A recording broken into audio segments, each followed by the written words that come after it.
Hello, hello. Hey, everybody. Our guest today has been to over 50 countries. He's dived deep into cultures, getting to know local culture, local cuisine, the people, and their drink.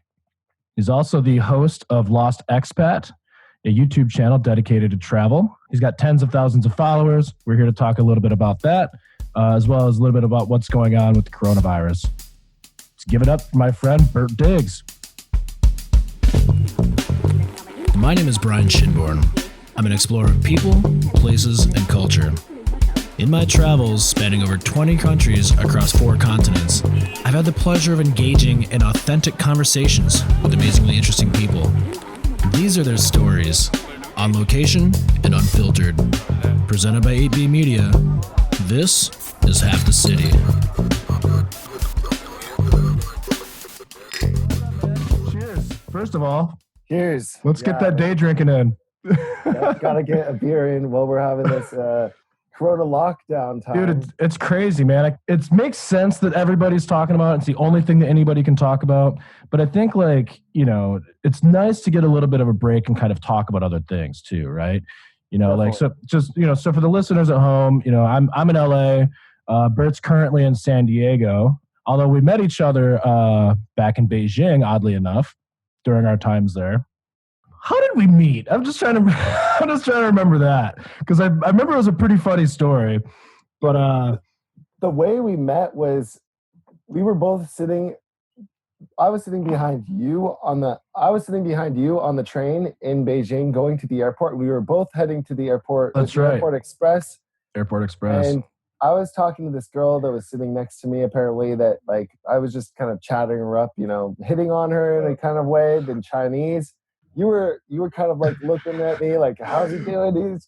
He's going good. And then after the girl got off the train, we started talking about how we like living in Beijing and how easy it is to make friends and, talk to girls. And it's just really a good experience overall. You're right. I remember that now. Because I was sitting there just kind of minding my own business. I don't remember where I was going. I was going somewhere, but doesn't matter. But I was sitting there minding my own business, and I saw this girl being talked to, and I saw her responding and stuff. And I heard Western Chinese, right? Non-native Chinese speakers saying ni hao and stuff like that. I'm like, oh, this guy. I was telling her, ni hao, yeah. nan peng ya ma?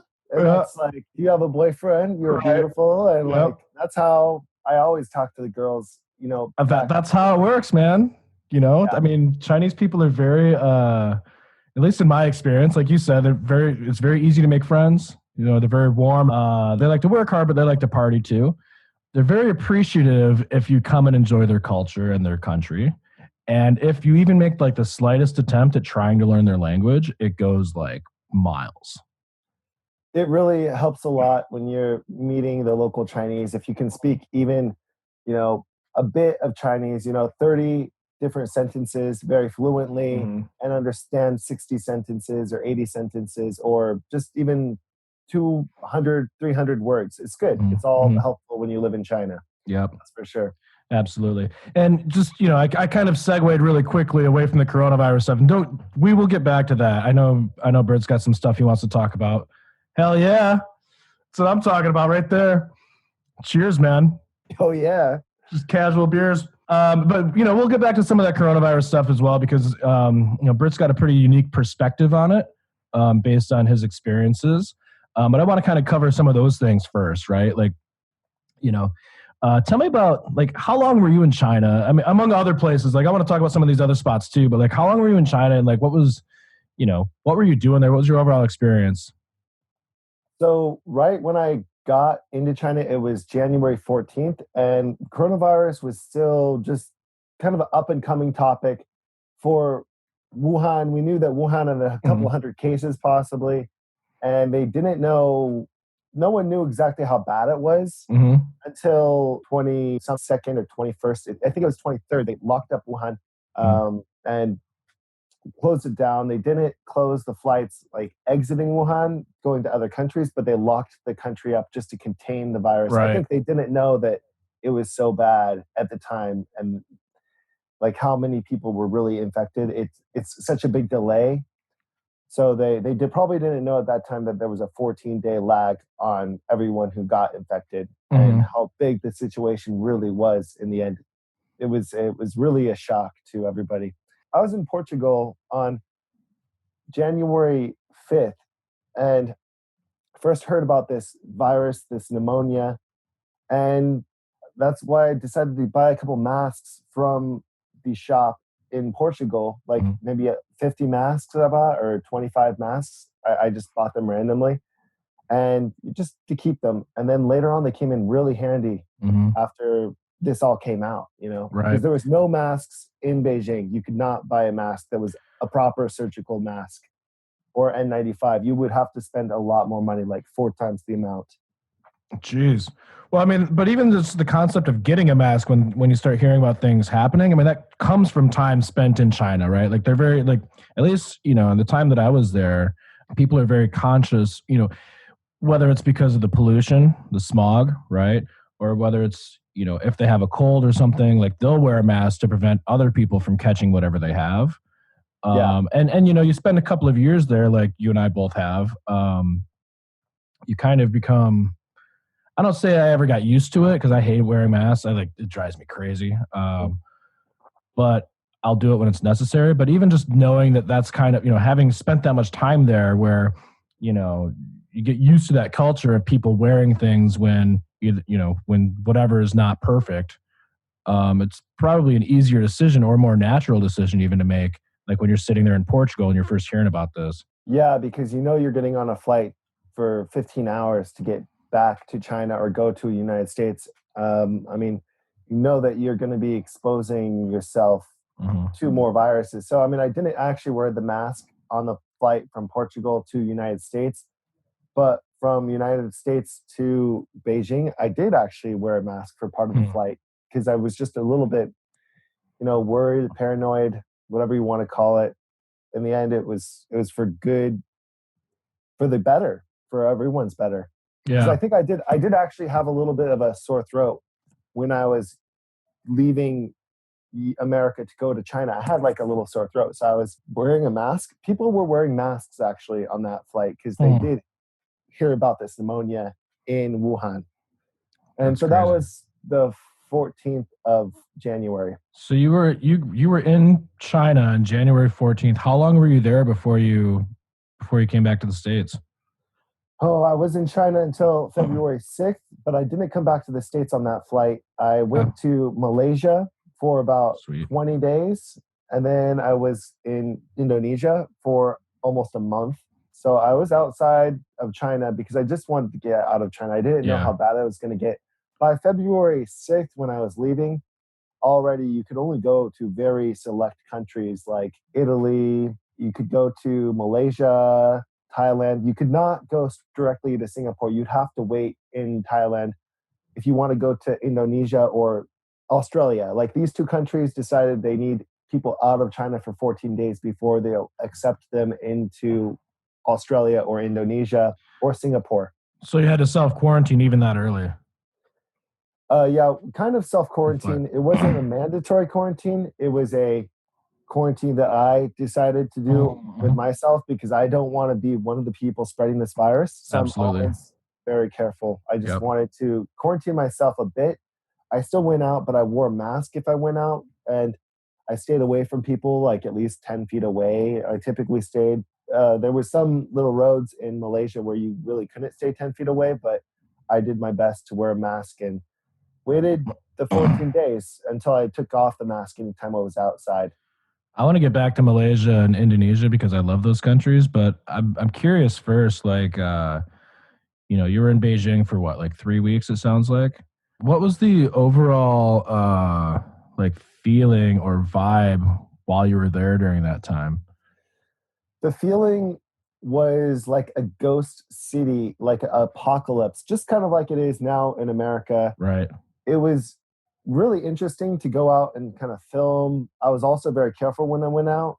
And Beijing was not a hard hit city at all, only Right. a couple hundred cases at that time. There was like 24 cases in Beijing when I first started filming. By the time I was leaving Beijing, there was around 200 cases. So it grew really fast because the people from Wuhan left for Beijing and other provinces around.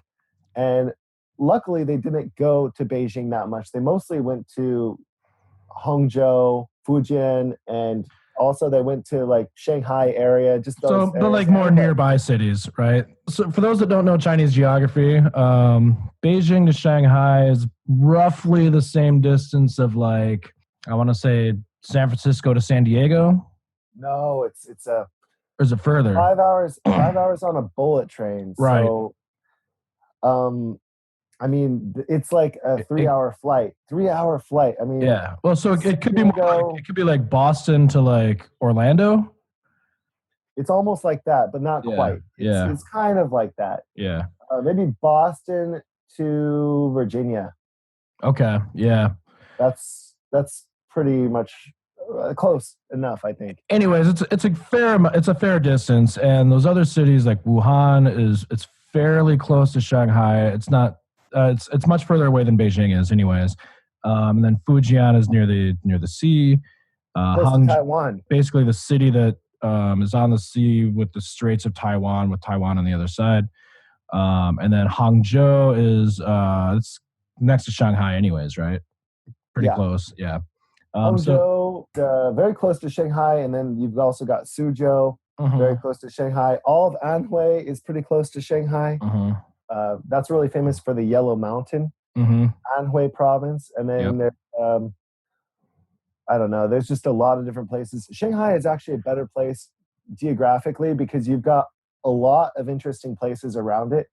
Beijing is great. It's an amazing city, but there's not many places to go if you're looking to go venture out to other cities and explore and see other places, honestly. Like Beijing, there's Hebei and there's Shenyang, and these places are really dry, cold, Mhm. really not places you would love to go to travel to. But yeah, all around Shanghai, you got really beautiful places to go, like Hangzhou, Suzhou. Suzhou is supposed to be the Venice of China, Mhm. and Hangzhou is like this beautiful lake, and like everyone goes there for vacation. And then yeah, Huangshan is the mountains. You got that only a couple hours away from Shanghai. So, but yeah, you do have really beautiful places around Beijing and Huairou and some other places that have got some cool mountains, but just not as much. It's definitely different, but also like I mean, I would even say like at least for me, a possible reason why they might be traveling to those other cities more is because it's closer. You know, it's also got the natural beauty, and you know, Chinese people love getting outside. So I'm in LA, right? One of the most populous cities in the country, if not the most populous. I don't know my numbers, but you know, it's notoriously bad with traffic. Yeah. Right now, traffic is starting to pick up a little bit, I think. It's starting to tick up. But for like the Yeah. last month or so, it's been so listeners, if you've never been to LA or if you've never heard about it, heard about the traffic situation, like people measure distance and time in LA versus miles because like it could take you an hour or more to go 5 to 10 miles. Right? Depending on the traffic. But these days, you know, going 5 to 10 miles could take, 15, 20 minutes. Like it's nuts, dude. The roads are so empty, even though there's been a bit of an uptick. And that's really the way it should be because otherwise, I mean, this virus can spread so many different ways. And even when you're on a bicycle, someone breathing really heavily, driving right past you with a bicycle, if they're not wearing a mask, that breath of air, not even a cough, just a breath, Mhm. can get in the air and blow in your direction and actually infect you. And maybe it'll be a small inoculation, but it will still infect you. It could be a really good thing to get inoculated with a very small part of this virus. If you get a big inoculation, a lot of people say that that's the people that go to the ER and have to get the breathing tubes in their throats and the ventilators and the PPT machines and all this stuff. They need to do all this stuff. So the best thing, I mean, I'm not saying get infected, but it's better to get a smaller infection. That's why if you wear a mask, you can get a smaller inoculation into you.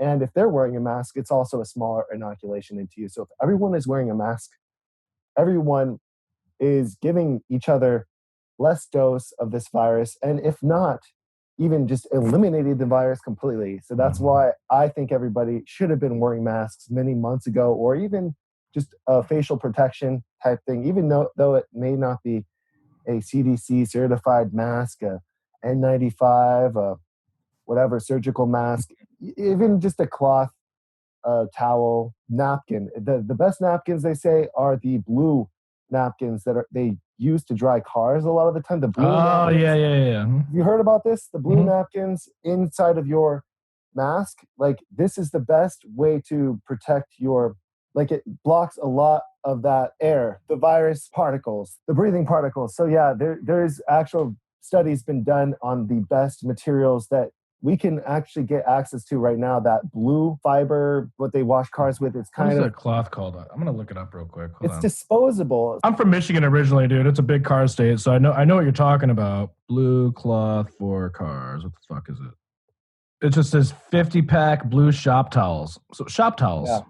Yeah, shop blue towels. Look at this one right here.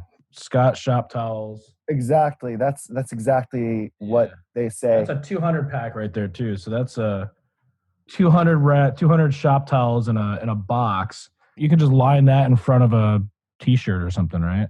Or your mask, however you make your Right. mask. Mhm. I mean, everyone's going to make their mask differently, but if you put that in the area that's like right next to your face, you are blocking a lot of the particles, very similar to a surgical mask. And the closer we can get to having that kind of surgical mask protection or N95 protection without that little tiny ventilator, the little plastic thing that lets the air out, that's actually not what you want for this, because it doesn't protect the people around you. You don't want that little plastic thing, the kind of little It's the vent that you ventilator. Yeah, breathe the in ventilator. through. You don't want that one. There's N95s without that little plastic vent on the outside. Well, the N90. So I've been doing some research on this as well because I know some mask manufacturers in different parts of the world. So I'm trying to do my part. It's not that easy.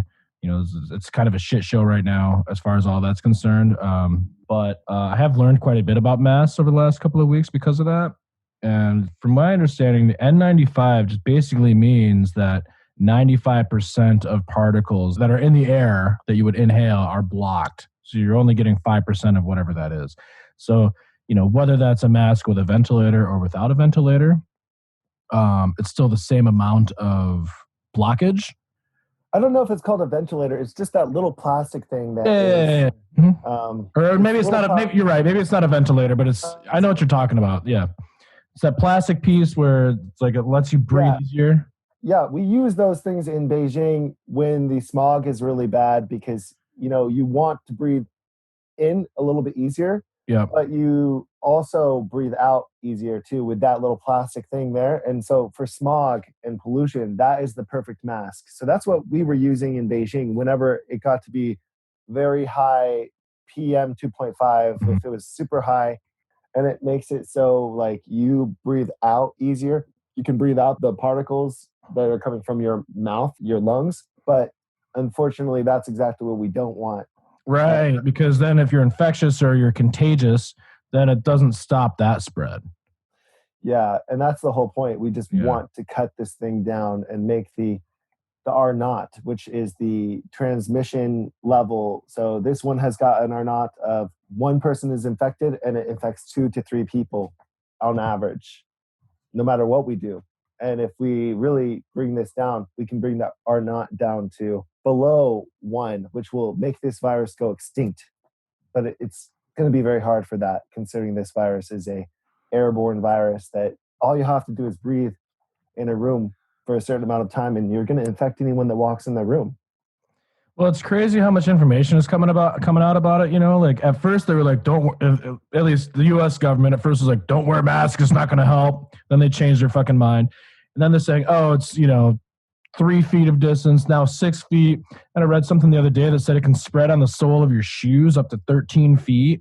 Like, it's fucking crazy, dude. Like, nobody knows what's going on with this right now. The only thing we can do is, try to be safe, keep ourselves inside. And if we have to leave, make sure you're wearing a mask and gloves and sanitizing and all that other shit.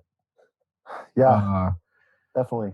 It's wash your groceries. I mean, depending on if you think they could have been touched multiple times by multiple people. I see lots of people touching the things inside without buying them. I mean, it's it's just habits that we do that we have to try to learn to break. God, it sucks, man. I miss human touch. I want a hug. I want a hug more than like anything else right now. I'm just like, come close. A virtual hug. Just give me no. I want skin on skin contact. Yeah. I had a dream last night that I kissed a girl. That was my dream. I was like, oh my God, it's crazy. Wow. I woke up and I'm like, man, I missed that. Yeah, you really don't know what you got until it's gone. Right. Like, the feeling of touch, and you could just have the feeling of you don't care about hugs and cuddles because you can be hard. You can be hard all you want, dude, but you're just taking it for granted. You get it. You're just like, nah, maybe some dudes are like, oh, I'm so hard. No, don't touch me. No, get the fuck out of here, man. When you can't be touched, that's when you want to be touched. Doesn't take a fucking hard ass man to fucking turn that shit. I'm a hard man. I was a fucking 50 caliber machine gunning Marine, active duty, and I just want a fucking hug, man. I want a hug. Yeah, I know what you feel right now. I mean, the things that we go through, like when we're with the significant other at the time, and we've had too much of them and too much of that amazing special time with them, and then go for 1 month without them, or whatever. Then you've got literally, you could go for anything. Like you're just so desperate for affection, thirsty, dude. I was hanging out. So I'm managing a Chipotle right now in Beverly Hills. It's kind of my side hustle, keep my finances stable while I work on my other stuff. And this old lady came in, and actually so first of all, it's super fucking slow. We've lost like 60 to 75% of our business. But secondly, like the people that are coming in the last few days have been so like, they just don't want to leave. They just want to have a conversation, Yeah. I think this 60, 70-year-old lady was like flirting with me. Yeah. And she's just like, don't you think this is all overblown? I'm like, no. I'm like, we've got to take care of people. We got to stay in. We got to keep the distance till everything. Yeah. She goes, I'm almost 70 years old. She's like, I don't care if this thing kills me. I'm like, you can have like 30 more years of life. Are you kidding me? Like, come on. Especially in this day and age, like you can literally live to be 120. If you're 50 right now, you might live to be 120. They might come out with some machines that can just rejuvenate your cells. You never know. So the thing is, I don't think the people like Elon Musk or Bill Gates, they're not going to die early. They're going to be 120, 130, if not. Oh, they're going to be immortal, dude. They're going to live forever. Yep. They're going to find a way to like put their brain into like some sort of like robot contraption, like the Teenage Mutant Ninja Turtles. They're just going to fucking live forever. They will definitely be progressive on the finding of helping them live for a longer time. I mean, maybe not Bill Gates, but I think Bill Gates, he might want to live forever. I mean, he's got enough money. Why not? Just one person. His mind, he is so smart. I mean, he's a literal genius, but the fact that he was able to predict the pandemic and talk about it in details back in 2015 and talking about how everything would happen, how we are not prepared, and how it would be a coronavirus from a animal. He didn't say bat, but he said everything else was pretty much directly correct. And this could have been from a bat or a pig or I guess a one of those armadillo-looking things. Pangolin. Yeah, well, whatever it's called. Maybe. I don't know, man. Like, I don't want to conspiracy theorize too much, but like from what I'm kind of gathering, like just my hunch based on the information that I've read over the last couple of months, it doesn't feel so much like it was a wet market thing. It feels more like, in those virus, the CDCs in Wuhan, the Wuhan virus lab or whatever it's called, in Wuhan, they're both fairly close to each other, and they're both, 100, 200 yards away, something like that from the wet market that they blamed it on. Yep. I wouldn't be surprised. I'm not saying it's a man-made thing, but I wouldn't be surprised if they were researching coronaviruses in bats and somehow it got out. Yeah. Like accidental or on purpose. Like I'm not playing that game. Like I'm not going to sit here and think like China did this on purpose to fucking like bring the world to its knees and like take over. I'm also saying that, if it was an accident, they sure as hell are taking advantage. I mean, that's just my impression. I mean, they suppress information like they always do. And now suddenly they're trying to be the heroes and, maybe change the world order, that kind of stuff. And send people to other countries to help out with this whole pandemic, which is good. That's a nice thing of them to do. But it's good. I think, I wish that we did take it more seriously back in early times of January.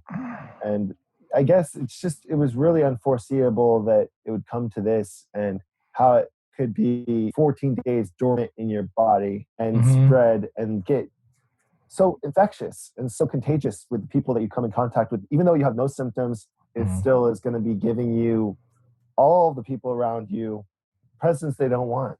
It's the gift that keeps on giving. I mean, 3 weeks ago, if you told me, hey, Robert, I got a present for you, Corona, man, 3 months ago, I'd be like, yeah, baby, I'm going to get a 12-pack of Corona. Yes, sir. Present.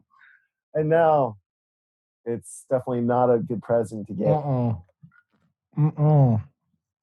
I sit there, I just think like, I remember in like December, I'm going, all right, 2020 is going to be the year. We got a 2020 vision. This is the year. Everything's going to fucking rock. Everything's going to fucking change. Yeah.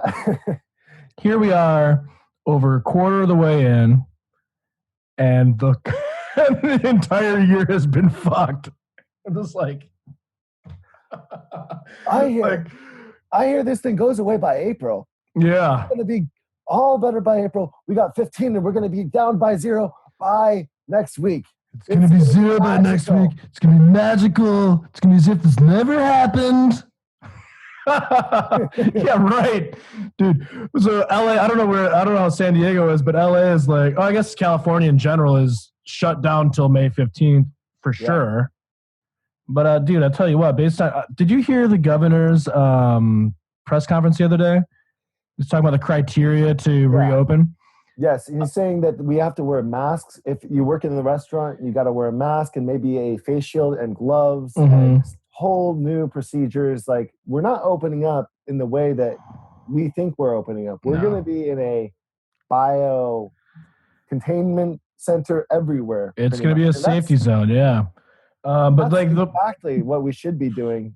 How he's doing it is the safe way, and the safe way is the best way when it comes to this virus. We might even have to close off the border to our friends in Nevada and Oregon and whoever else is not taking this thing seriously right now, because over in Ohio, those guys are rioting. And in Michigan. Oh, Michigan too. No, like, I'm from Michigan, dude. I watched these guys just the other day.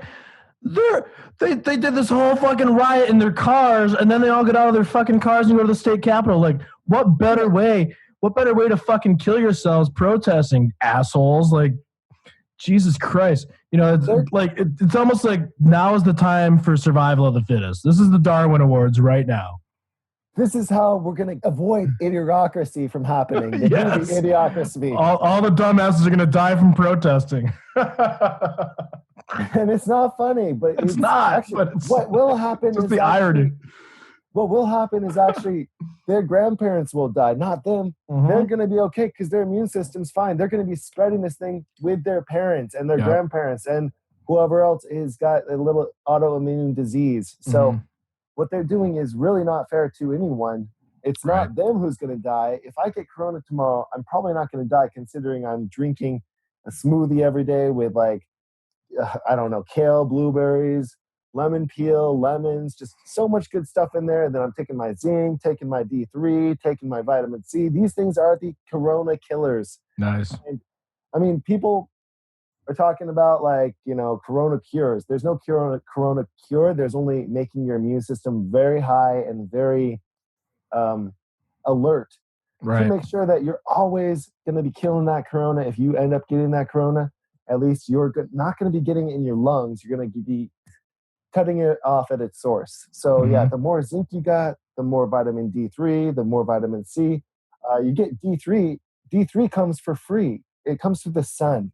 So you just sit in the sun, sunbathe for 15 minutes in LA. If you're in Washington, like Washington, the state, it's a bit more cloudy. So maybe you've got to sit out there for 30 or 40 minutes. Well, LA is a bit difficult too, though, because it's a densely populated city. It's a concrete jungle. The beaches are closed, so the only people that have the luxury of sitting out in the sun is, if you have like a rooftop in your apartment building, or if you've got a yard, right? Yeah. But there's a lot of people. I mean, I have a yard, I guess, but there's a lot of people out there that don't, and they can't exactly lay on the sidewalk. I mean, I guess they could, but then you're exposing yourself to other people like walking around you or whatever, like it's not ideal. Yeah, you're right. LA is definitely not the best place for this, but it's a lot better than New York City. For sure. Yeah, for sure. sure. Mm-hmm. New York, if you have a back porch, you're pretty rich. So Mm-hmm. that's good. I mean, if you have a balcony in New York City, I mean, you pretty much got millions of dollars, I'm guessing, because it's not cheap to get like a Mm-hmm. massive balcony and have a nice sized apartment. I think in New York, people are like typically sitting in their living rooms and they have a small window. That's the typical New York apartment. Yeah, no, I know. I lived in New York for like 3 years, and yeah, real estate comes at a premium. If you have a sure. nice balcony, like a decent balcony, you would actually want to sit out and hang out on and look at the sun. And if the sun is even shining on you, that's good too. But like, yeah, that's going to be costing you like $4,000, $5,000, $7,000 per month, if not 10,000. I don't know. Like, Right. It's a lot. If you got the room, just one room in that apartment is Right. probably quite a few $1,000s. I don't know. Right. I just think about my time in New York. I mean, I was there when I feel like I was trained for this from my time in New York, because I was there when Hurricane Sandy hit. So where I was actually in Hoboken, so just outside of Manhattan on the Jersey side. And we lost power for like 2 weeks, I think, something like that. Everything was shut down. The Red Cross was outside my building. The National Guard was in town. People were people were taking inflatable boats and like paddling down the streets because it was so flooded. And even that was dangerous because you don't know if there's like a down power line or whatever, right? So like most of us were stuck. We were confined to our homes for like 2 weeks. I thought that was shitty, and we didn't have power, right? So like here, like this is like, the whole world, it's been months, right?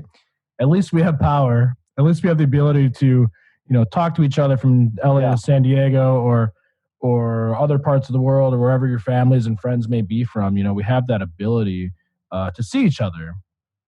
But I mean, just imagine if it was like a global hurricane, right, where power was knocked out all over the globe, for like a month. Like it's just fucking crazy. No, it's really crazy, and the fact is that when we go out and we get coronavirus, we may need some medical attention, and we end up overwhelming our hospitals, and that is what really kills a lot of people, because Right. people need the hospital not just for corona, but for other normal procedures, and people can't get their normal procedures done, Mhm. and that is also what's killing people. People need their x-rays to make sure their cancer is not getting bigger, but they can't go to the hospitals now because corona is infesting the hospitals. So when people are saying, yeah, we're going to have church on Sunday and we're going to be having a blast with everybody, and we people need to have Jesus Christ during this time, or else everyone's going to be depressed and it's not going to be good. Okay? No, I mean, we need to all stay home and not go to our Baptist church in Louisiana or Florida or Ohio, apparently. I mean, these places are all having their church service, worship God, and that's really good. But we cannot be doing this at this time. It's just such backwards thinking. People are dying not just from coronavirus, it's from cancer. Somebody died in my family today because they couldn't go to the hospital. Mhm. They were more scared to go to the hospital and get coronavirus than to go to the hospital to get themselves fixed up. And someone died this morning in my family. My aunt died because she told me last week, I can't go to the hospital right now because if I go, I'm going to get corona and I'm going to infect the whole family. Yeah. My grandma died a week ago at 98, man. And she, her kids were allowed to see her finally. But they had to they had to get tested and all that other shit. And then like the funeral, like nobody was allowed to go to it. A gathering of 10. So it was just basically her children and their spouses. So like me and she's got like 25 plus grandkids and even more great grandkids. She was 98, and like none of us could even go to the funeral. Did you Like, see it coming for months, or is it something that happened I'm no, because I mean, it wasn't Corona related. She's old. She's 98. She's had dementia for like 5 to 10 years. She's lived in an assisted living home for like the last 3 years. So, we knew it was coming, but then apparently like what had happened was I think she got pneumonia but the doctors are like, no, we don't think it's Corona. Maybe it is, maybe, so I'm like, it what the is fuck? Corona? Like Yeah. maybe it was, maybe it wasn't, right? But like regardless, because of the small gatherings order or whatever, like there couldn't be any more than 10 people there. And so it's her kids and their spouses. So it happened kind of fast, but it's just crazy for me to think like, all of these people, not only the 30,000 people, what is it? What's the number right now? I think it's like 33,000 or something. Yeah, 30 something thousand people that died from coronavirus so far. Over 30,000 deaths so far. I mean, if my if my grandma, for example, there's other people that are dying for other reasons as well, and you can't have your last moments. No. Like it's fucking crazy, dude. I think that last moments are overrated. I think that the best moments are weeks before your last moments. And like Sure. me talking to my aunt last week is a lot better than talking to her right on her last moments. Talking to her last week, it was like I wasn't even expecting her to pass away. I didn't know she was going to be so sick now. It was just 1 week ago I talked to her and she was fine. She was just talking about how they're not going out, they're being really careful, they're cleaning the groceries. My cousin is in charge of the grocery shopping and cleaning them and making sure nothing is getting inside the house.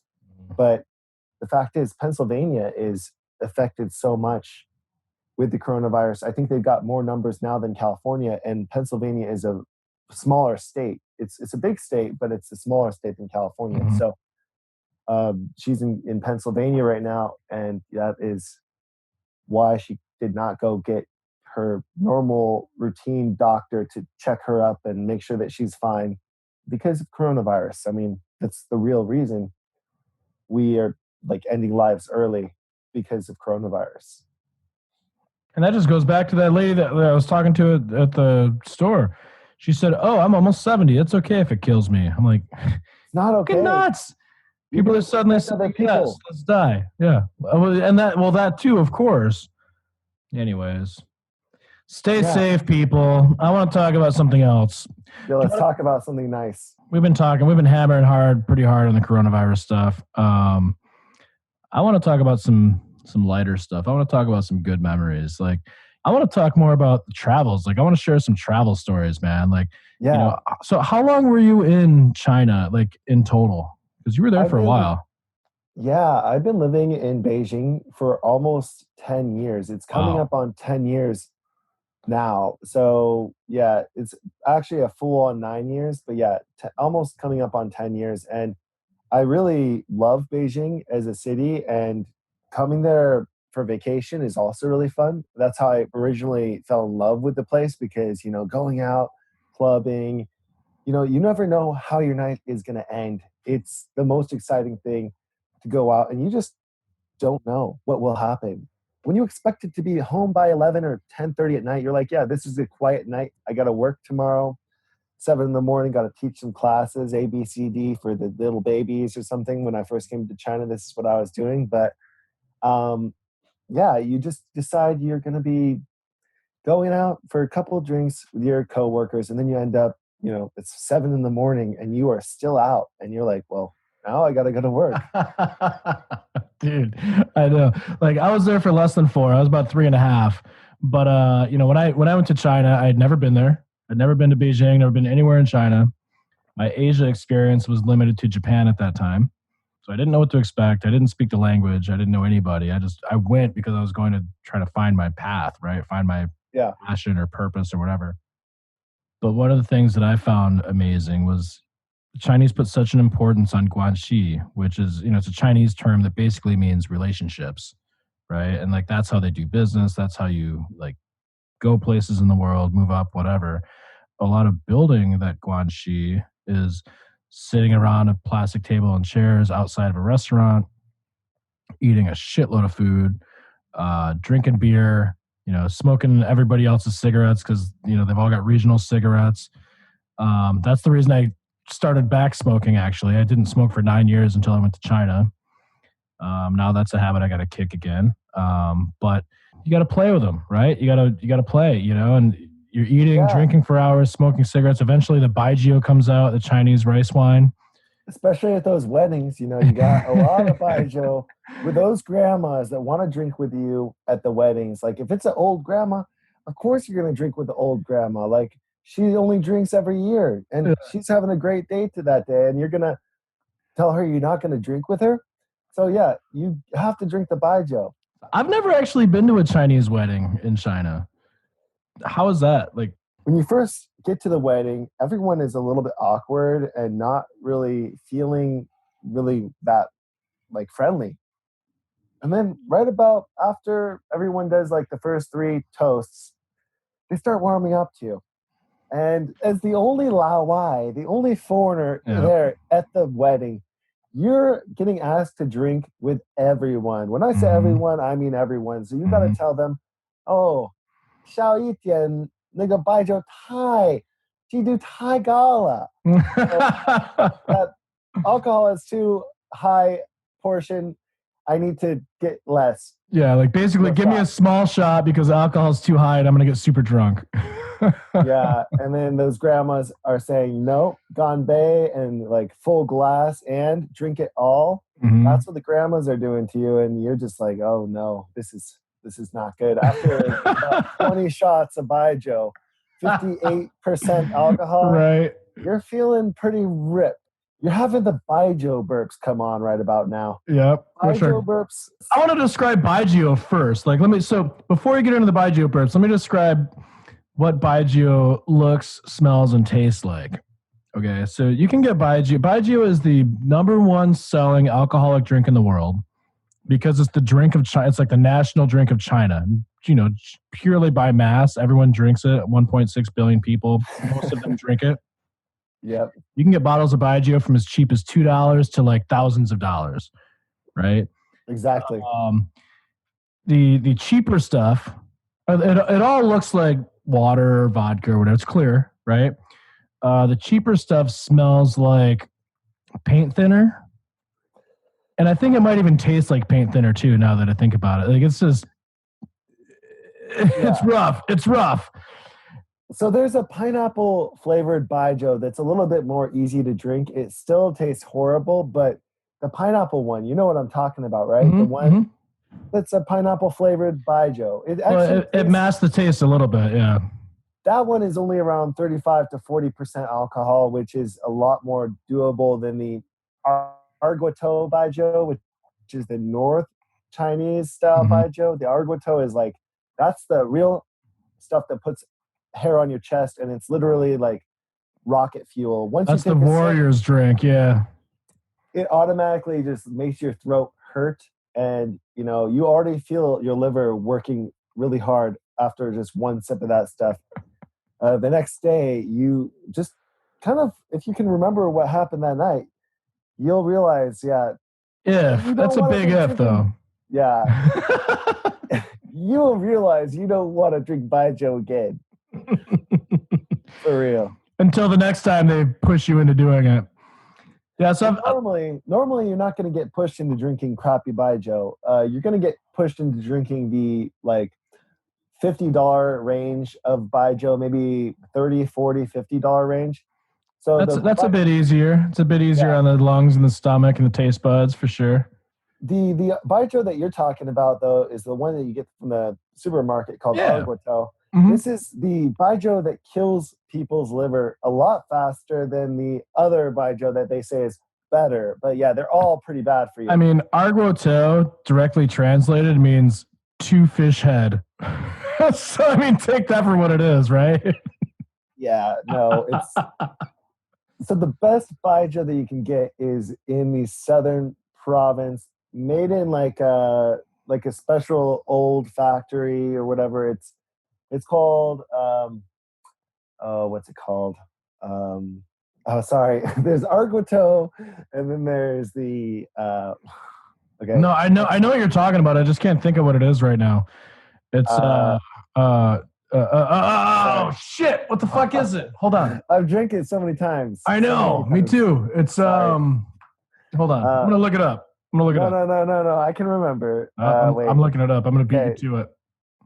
The really good brand of baijiu, which everybody drinks. It's made in Guizhou, I think. Kuei Chow. No. Motai. Maotai. It's called Maotai. Yeah, Motai. So Maotai baijiu is the one that they make you drink at the weddings typically, and there's a very expensive Maotai baijiu, and then there's the cheaper one. And normally you're drinking the middle range one that's like $50 or $60 a bottle. But Yep. like there's Maotai can cost around $1,000 if you get like a vintage bottle of Maotai, or even a lot more than that. It's more expensive than whiskey. I don't know if you recall, but I had produced a English Premier League soccer event, Manchester United versus Liverpool down in Melbourne. Then after that happened, I was working on putting on another event just like that in Huizhou, which is right next to Shenzhen, next to Hong Kong, like that area. Yeah, Guizhou. Hui with an H. Huizhou. Yeah, Huizhou. Oh, wow. Okay. Yeah, Huizhou is like right next to Shenzhen. It's kind of a suburb of Shenzhen. Anyways, I went down to visit this guy, this investor guy, like 4 different times. And he owns like a bunch of different hotels and a bunch of businesses and shit. Cheers. Cheers. Boom. And every time we went down there, he treated us to lunch in one of his hotels. So we had free Chinese food, but he also kept busting out this type of baijiu. It came in a box. You had to open the box, and out was it was a ceramic bottle with a seal that you had to crack. You had to like crack the seal to prove that it's real shit and it's not like bathtub baijiu. I know. That's bad. No, but that's high quality shit though. You know what I'm saying? Like you got to crack the fucking ceramic seal on the top and then you can open it. Yeah, you gotta make sure that's real, because in China they got little factories. There's fake alcohol everywhere, man. Yeah, it'll make you blind. It's like India and China both produce a lot of fake alcohol. Yep. Even beer can be faked, and it die. Dude, beer. I can't even. I heard so much about Yanjing is like the Bud Light of China, basically. But actually, Qingdao is the Bud Light of China. Okay, so Yanjing maybe is like the Bush Light or something. It's like you know, it's not that great, but it's all over the place. It's cheap. Like you get these big like 1 liter bottles basically, and I heard that there's so much counterfeit Yanjing that nobody even knows. The retailers don't even know what's real and what's not. So like there have been multiple times where I'd buy 2 bottles of Yanjing, right? And I'd take a sip of one, and I'd take a sip of the other one after the other, and they taste completely different. Yeah. Fucking nuts, dude. But like they just don't produce the beer very well. Like it could be 3.3% to higher. That's what they say on the bottle. Like, so for Chinese alcohol, they don't measure the amount of alcohol. I think they just throw the stuff in there into the batch, and then whatever you get is what you get. You know, sometimes you can get a really good Yanjing and Qingdao, and then another beer could be so bad and really awful tasting you cannot even drink even 2 sips of it because it's just so nasty. Yeah, but Qingdao is a little bit more consistent though, because Qingdao beer comes from the city of Qingdao, which was once a German. I don't know if it was a German port or there was some German control there at some time. So Qingdao actually plays and acts a lot more like a German city than it does a Chinese city. Yeah, Qingdao is a really nice city to visit in China and very touristy. And they do have some touristy architecture. Some of it is fake and some of it actually is real. Like the church, I guess, is real. Apparently, it is like from the early 1900s. It was around in like the Boxer Rebellion kind of era. So actually Qingdao is made all throughout China. It's not just made in Qingdao. They make it all around. So it's not so it could be faked and it could also be made for real. It doesn't matter like which beer. It's better to drink the local beer when you're in China because you Mm-hmm. know it's more likely to be really made there because it's cheaper if it's Mm-hmm. locally produced. They don't have to import it. Like a lot of fake beers are Qingdao actually, because Qingdao is a more desired brand. So if a factory is going to make a beer, they're going to make Qingdao. Mm-hmm. So you're actually worse off getting the Qingdao if you're in a city that's in like Xinjiang, or a city that's in Inner Mongolia or Dongbei, like Heilongjiang and these places. You're a lot better off getting the local beer Mm-hmm. over the Qingdao beer because Qingdao could be made by the factory because Qingdao is a brand that they really like to capitalize on these fake beer makers. And the beer could be fine. You could drink fake beer and you'd be fine. But one out of 100 batches or one out of 1,000 batches are going to be the beer that has got a little bit too much formaldehyde Mm-hmm. that ends up killing some people. Mm-hmm. And there's been foreigners that have gone to these countryside places in China that drink the Qingdao and they just have the worst hangover after just drinking 5 or 6 Qingdaos. It's even the same with being in a place like Beijing. Like you go to there's huge clubs in Beijing, right? And they're all right around the soccer stadium. They're all like literally right around the soccer stadium. And they offer free alcohol, free liquor to foreigners. And 9 times out of 10, that's fake shit. And you wake up with the worst hangover ever. Yeah, that's not a good idea to get the alcohol from them. You can get one. Don't drink the free booze. It's free for a reason. Yeah, you could get 1 or 2 drinks, but you will feel it in the morning. But don't be drinking that one all night. You will feel it for 2 or 3 days. So, like, I would say that 2 drinks from the free place, it could be okay if you're just drinking the rum. The Bacardi is maybe not fake. Is what some of the promoters have said. Like the Bacardi, they said maybe not. Fake, we don't know. If it's fake, if the Bacardi is fake, that's okay. Yeah. It's made with sugar, and it's not the same as whiskey where they gotta like get that concoction made just right, the chemicals. Mm-hmm. Bacardi is just sugar and it's rum. I mean, rum is just a lot more easy to make and not mess up than having fake whiskey. And I can understand they want to make their fake whiskey. But, actually, there's one club I went to that has got a really good blueberry flavored whiskey. That is one that doesn't give me a hangover, and it's free. Where at? So there's a club called, what's it called? Okay, it's been a while since I've been there. Elements? Gonti Shimmer. So Gonti Westgate. Yeah. And that's where most of the clubs are. So I'm thinking like Elements, Circle. It's not Circle. It's next to Circle, though. It's the newest one, like very new. I guess I don't know that one.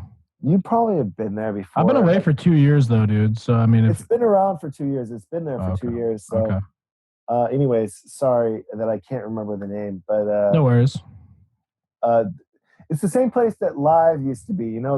It's called Live, I think. Mm-hmm. They remodeled it and turned it into a new place. Mm. And so Live was the biggest club in Beijing for that short amount of time. It's just like who has the biggest club is the best. Right. So yeah, Live Bar was massive. And now that they reopened it again, rebranded it, I guess a new owner or something. And yeah, it's called something else. And that is the place where foreigners can actually get a free drink and have a whiskey that's blueberry flavored whiskey. It's a bottle that's made, I think, in Taiwan or China. It's a Chinese whiskey or Taiwanese whiskey. It's really good, though. Anyways, it's a really off topic thing. It's pretty silly to talk about a blueberry whiskey in one club in Beijing. But it's okay. Very niche market right there. Exactly, but I mean, if you can get 1% of the population in China, you're fucking made, right? Like that's what people always say.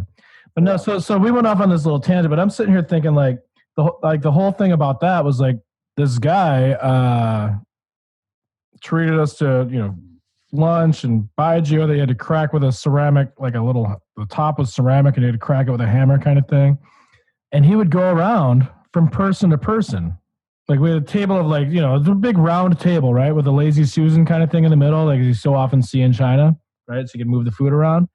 There's probably like 10 people at the table, and he's just going from person to person to person, just like shot. And but like before we do the shot, he would say a little something nice, like, "Oh, I'm so glad you're here. You know, you're a vital part of this thing." Blah blah blah. Shot. All right, next person. "Oh, I'm so glad you're here. You're part of this thing." Blah blah blah. Blah. Shot. Just boom, boom, boom, boom, boom, boom, boom. Then he makes his rounds, and then the next person, like the person who was right, starts making his rounds. And then the person after that makes their rounds, and then it's just a whole fucking circle. So like, you know, you get every single person is just getting fucked, you know, and it's one of those, it's one of those things that I've experienced in China, at least. I mean, I'm sure you feel the same way, maybe not, but like in China, in America, it's like, if you're the guy that gets too drunk, you're that guy, right? Yeah. You're the guy that nobody wants to be. In China, if you get really fucking drunk, that's like a badge of honor. Yeah. You know, like they respect you for but they respect you for it. They respect you for it. They want to keep you around. They can trust you more when you can get drunk with them and like hang and not give away cigarettes. Like they're going to the whorehouse and gonna go do their things at the whorehouse, and everyone's gonna keep their secrets, even though everyone's got a family at home. And it's kind of a trustworthy thing. It's just in general, this is a lot of Asian culture, like Japanese and Chinese and Thai and whatever, Korean and whatever. Well, I mean, I even think of it like this, like growing up, I've got two brothers, right? Growing up, if me and my brothers did something naughty or bad together, then we had that on each other. And so if one of them tried to tell on the other one, like, "Oh, well, I can do this too, or I can do that," you know, like, fuck off. Don't say a word because I can tell on you about that. Yeah. You remember that time? You know, like, it's kind of like that, I think, you know? Exactly. Like, I got one finger pointing at you, but three fingers are pointing right back at me. And now exactly. we're all fine because we're all going to be in trouble if we give away any secrets. You know, they can trust them when they got secrets from them. You got dirt on each other, you know you can move forward. Exactly. I want to talk a little bit about some of these. I love Southeast Asia. I want to just talk about that. Dude, I've been looking, like the last week, I've been looking at like cost of living of places because I'm just like, once this shit all blows over, I'm just going to fucking move to a fucking island in Southeast Asia. But, you know, so I'm like looking at different spots or whatever. But like, you know, you've spent a significant time in Southeast Asia. Yeah. You've made some videos about like Myanmar and Malaysia and other places, Vietnam, I'm sure. I'm just kind of interested in like, you know, where have you been, and like tell me your kind of impressions of each of these places, because it's fantasy time since we can't go anywhere. Let's fantasize about these places. Yeah, I mean, so to break it down, you got Southeast Asia, which is probably one of the most diverse places in the world for having like so much cool, great food that's original, that's unique. The epicenter is Thailand. Like Bangkok is the melting pot of Thailand. So yeah, Bangkok is great for the food. And then you got Cambodia, which is also a cool place to go. At least quite a few years ago, it was a really awesome place to go. It's changed a lot, so I can't say that it still is the amazing experience that it used to be. But yeah, Vietnam is still amazing. It's probably the second best food in all of Southeast Asia. Just like amazing, absolute gourmet French food and Asian food mixed together in a melting pot.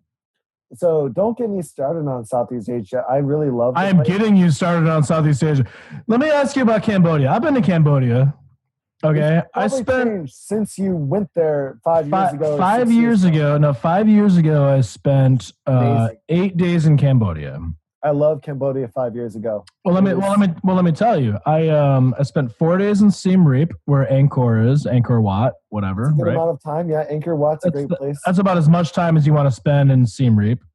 I started running out of shit to do. Yeah, it's got some fun like bars and stuff, some pubs. Yeah, Bar Street. Yeah, sure. I've got plenty more to talk about when I put out my story, which I'm working on about that stuff. But like Phnom Penh, the capital city, I spent 4 days there as well. And that was a completely different experience for me, man. It's a little bit dangerous there, but like if you just watch your back, kind of like South Well, America, you're gonna be fine. well, like the minute I fucking landed, dude, like I was taking a tuk-tuk from the airport to my hostel, and I just felt like everybody was looking at me like they're either hungry or they're plotting something, you Yeah. know. And sure enough, my phone got jacked in Phnom Penh. Like I'd already been through Southeast Asia for like 2 months, and then Phnom Penh of all places, my phone got jacked.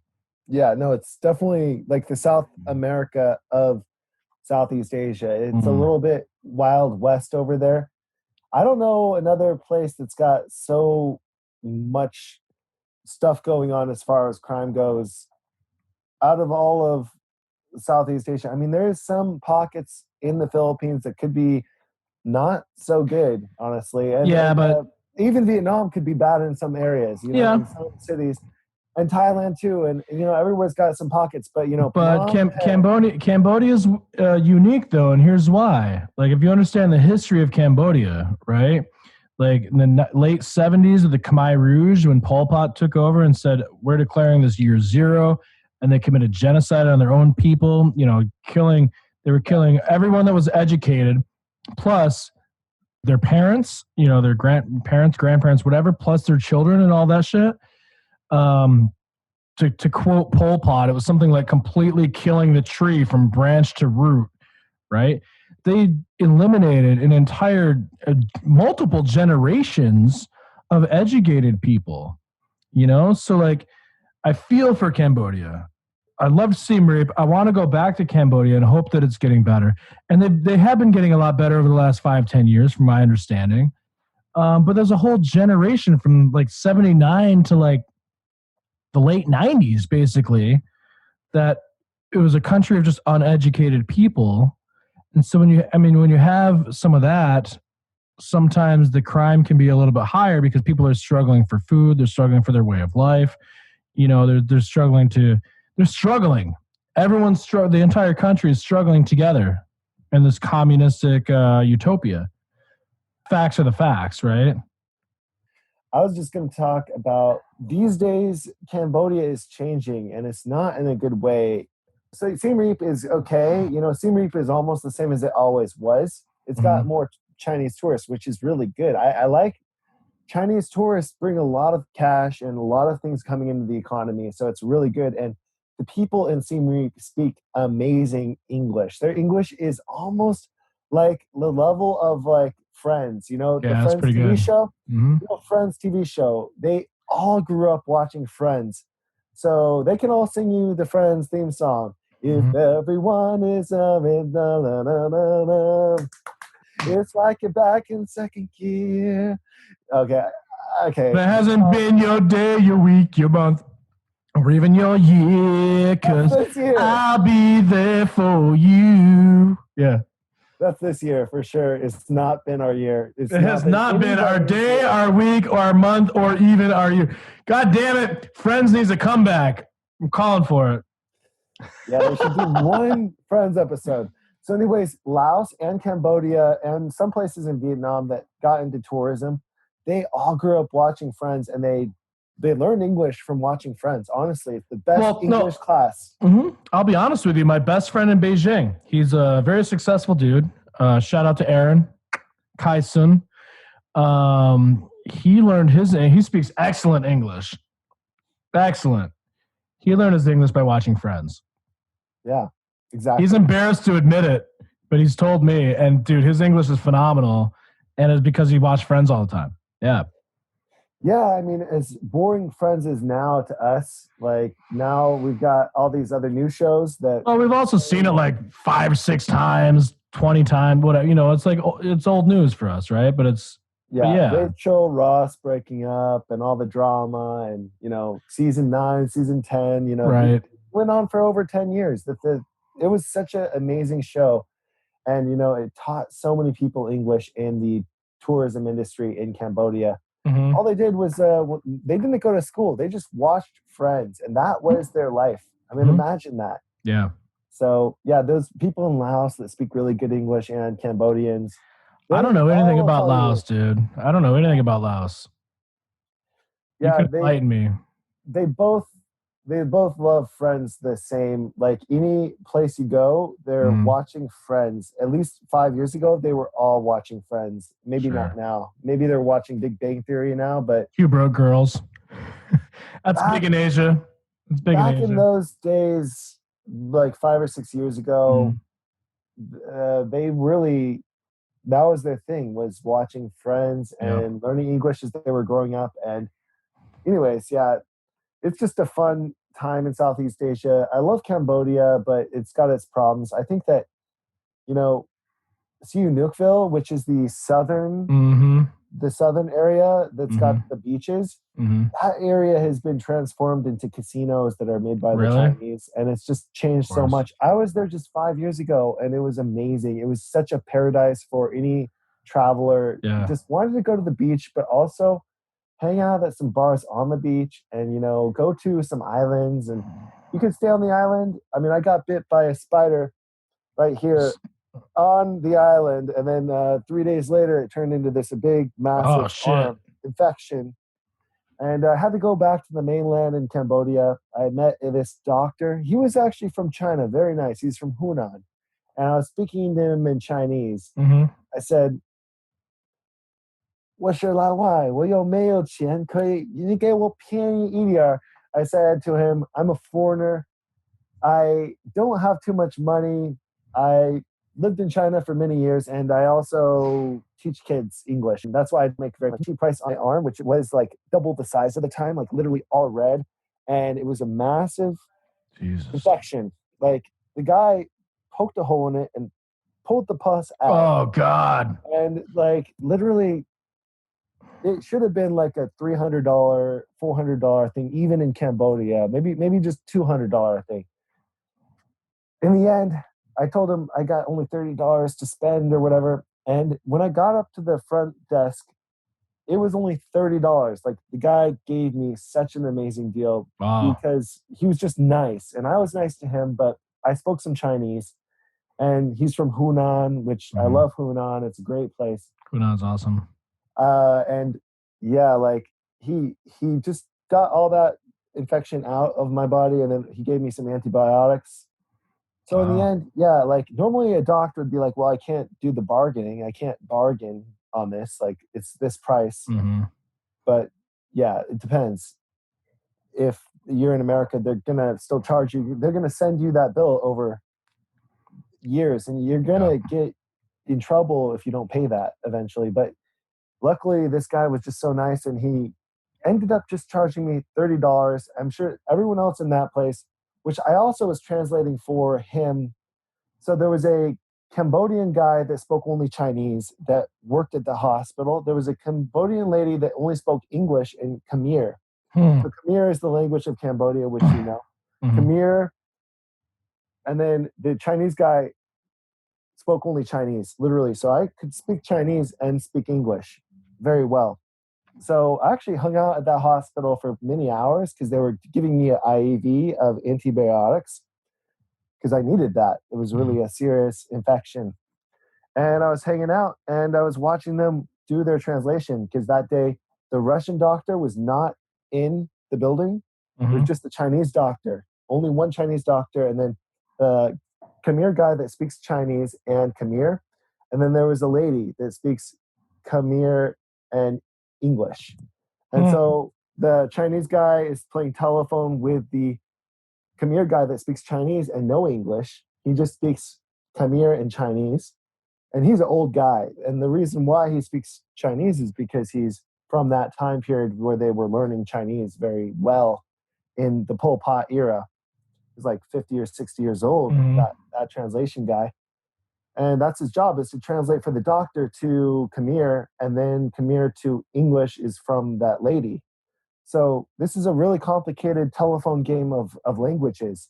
So imagine, go from Chinese to Khmer, Khmer to English, and then someone who doesn't speak English as a first language to translate to another foreigner that's not even their main language is not English. All these different translations, and then this guy is Dutch, so his language is English and Dutch. So let's say. So yeah, it's just a big telephone game. So I was able to bypass while I was in there getting my IV done. I was able to translate for the Chinese doctor and get it straight to the guy that's going to be, um, you know, getting that operation done. I was watching this whole mess go on, and it was Great. very hard because the girl that spoke Khmer to English was not that good at English, or just the translation was not making sense. So I was able to come in and actually be the translator for that day. I think that's one of the reasons why they gave me a little bit more of a break on the discount, because I could speak some Chinese. So they liked having me around. So it was a How is lot your of fun. Chinese level right now? Just out of curiosity. Definitely a lot better than it was 5 years ago when I did do that Yeah. translation type thing. Yeah. But yeah, it's not the best, but it's not bad. I mean, it's always getting better when I'm in China, and when I'm out of China, it's 还不错. You know, 还不错 means, of course, your Chinese is good. I mean, some Chinese. Dude, everything I learned on the streets. Exactly. I learned on the streets too. I think that's the only way. I learned on the street. I got the streets Chinese, man. I'm a hood ass Chinese language speaker. I love that. Anyways, I hope that you like that story of That's the cool crazy, translation scenario that literally doesn't happen that much. So what's interesting to me is you've got this fat ass elbow from who knows what the fuck. Yeah. You got 4 different people that speak 1 or 2 languages, kind of, and you're kind of like the linchpin to make it all happen. Like that's fucking crazy, dude. Like I appreciate that. Yeah. Yeah, it can happen, man. I think it was a centipede. The doctor was saying that it was a centipede, possibly. Like, you can sleep in a place and, you're laying down and it's inside the sheets, the spider or centipede or whatever it is. But I think it could have been a centipede. It was massive. Crazy. It was huge. I remember my first night in Malaysia. I went to Malacca because my roommate in college, my freshman year of college, was from Malacca, Malaysia. And so when I was backpacking, I visited him, and he showed me around a little bit. And the first night, I woke up the next morning, and my eye, I had like this thing on my eye, was just like bubbling out, right? And I'm looking at him, I'm going, dude, what the fuck? What am I doing, man? Like, what is this? Like, it's crazy. And he goes, oh, he's like, I know that. He's like, yeah, I'm going to go to the pharmacy. I'll be right back. And he gives me this fucking drop shit. I had no idea what it was. I'm like, what the fuck are you giving me? Like, this is one of, I wasn't a very experienced international traveler at that point. I'd been to a few countries, but nothing too crazy. And he's like, no, just take the drops. And I go, okay, that's fine. I'll do it. And I had still to this day, I have no idea what it was, but whatever the fucking drops were, that shit worked, man. It was crazy. Worked really well. But it made my eyelid it was like fucking just blew right out like a balloon. Yeah, it's crazy. Was it from an insect or from something else? I don't know. I'll never know. I wanted to go to Malacca so bad, actually. I really, I've only been to like Kuala Lumpur, Penang, and I think that's all I've been to. Really. I've been to Malacca and KL. KL's cool. Malacca's cool. I'd like to check out some more spots in Malaysia, but I haven't yet. I've been to Langkawi too. Langkawi's cool. You've been there? No. But I've heard from a lot of people that I've met and stuff. They're like, oh, you have to go to Langkawi. It's like that little island just at the border of Malaysia and Thailand, right? Yeah, it's like there. And it's also kind of it's kind of like the Hawaii of Southeast Asia. Yeah. Is how a lot of people put it. But after going there, I think I agree with that. It's like the Hawaii of Southeast Asia. Yeah. Nice. Hey man, it's been so great talking to you. We've talked about a lot of different shit, Corona, travel, and all this other stuff. Hopefully some of these listeners gotten some stuff out of this. But I think we're at a pretty good point to stop right now to end this, to wrap it up. Anything you want to plug real quick? I hope that everyone stays safe here during this Corona time, and you check out my channel, LostXpat, and I talk about lots of healthy things you can have to fight coronavirus, plus a lot of travel tips. And I mostly travel when it's not Corona time. It's a special time right now where I feel like it's an emergency and I need to educate people as much as I can to be alert and do the right thing for your family and friends. And that is not just to stay home, but the things that you can do after we open up our country again, which is, promoting to wear a mask and, keep your vitamins up high and keep your health up high to make sure that you are keeping your immune system in a good place to combat COVID-19 if you end up getting it, which could happen to anybody at this point. Right. And in case anybody's looking for an outlet, get away from this whole thing for a minute. What is you said LostXpat, but how do you spell it? Like, what's the YouTube channel exactly? Is it EX? LostXpat. Got it. So with no E. So LostXpat without the E. There's no E there. But you can also find it if you put the E on accident, just type in LostXpat. I put many different playlists around in YouTube. So you can find it no matter what you type. But yeah, LostXpat is how you find my channel the main way. And I'm going to be opening up a lot of other channels and just trying to focus on other content that is going to be maximizing everyone's life, hopefully. Right on, man. Well, hope you're staying safe.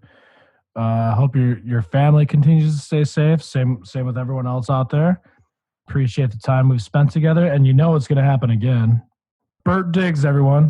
You've been listening to Half the City with Brian Shinborn, presented by 8B Media. Be sure to subscribe to this podcast, share it with your friends, and leave a solid 5-star review to ensure these stories get spread far and wide. For more information, as well as to listen to other shows, including Relentless, a survivor's search for passion, purpose, and inner peace, and Beyond Relentless, be sure to check out 8bmedia.com. Thank you for listening.